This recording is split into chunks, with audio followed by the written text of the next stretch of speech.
Les anesthésistes réanimateurs de la RDC ont un conseil national pour structurer la profession.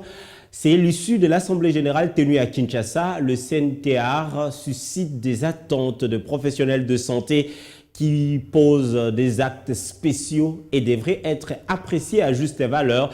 La formation continue, la rémunération et surtout l'ordre national des anesthésistes réanimateurs seront des défis à relever par le Conseil national que dirigera Justin Marius Kimbia. Enfin, un conseil national des techniciens anesthésistes réanimateurs de la République démocratique du Congo. La Société nationale des techniciens anesthésistes réanimateurs de la RDC se mue en Conseil national des techniciens anesthésistes réanimateurs de la RDC. Si avec la STAR-DC, l'adhésion était élargie aux membres d'honneur et sympathisants, le CNTAR ne regroupe que les membres des droits. Le Conseil va permettre de formaliser et spécifier la profession. C'est une protection. Nous n'avons que les membres des droits. Pour être membre, il faut avoir un diplôme d'anesthésie. Et là, on s'est dit que la profession est protégée et le malade est protégé. Les attentes du CNTAR sont nombreuses, ce qui ne dilue nullement le rêve caressé par les techniciens, l'avènement de l'ordre des anesthésistes réanimateurs. D'abord, la sécurité professionnelle, tout d'abord, mais aussi la formation en cours d'emploi.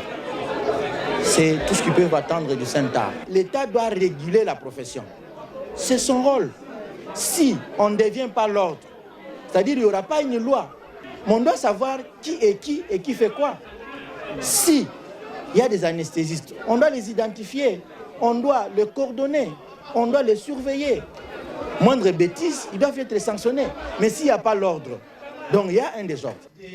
Lors de cette assemblée générale, les animateurs du syndicat national de la profession d'anesthésiste réanimateur de la RDC SINAPAR, structure nouvellement créée, étaient présentés aux membres.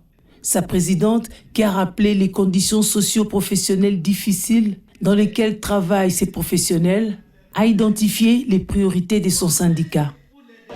Ma vision, c'est de mettre ce syndicat en place, de le faire enregistrer au niveau du ministère. Quand le syndicat sera enregistré au niveau du ministère, la première préoccupation, c'est d'élaborer un statut spécifique des techniciens anesthésistes. Parce que le technicien anesthésiste n'est pas comme tout autre professionnel de santé. C'est un professionnel de santé spécial qui pose des actes spéciaux. C'est pour cela que nous allons faire un statut spécial de techniciens anesthésistes réanimateurs du Congo.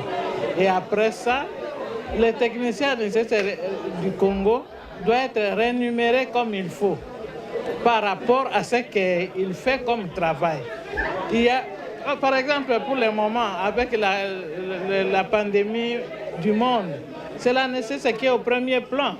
Le nouveau statut, le règlement intérieur et le code d'éthique et déontologie de la profession formalisant le nouvel organe étaient présentés aux membres au cours de l'Assemblée générale de ces professionnels de santé.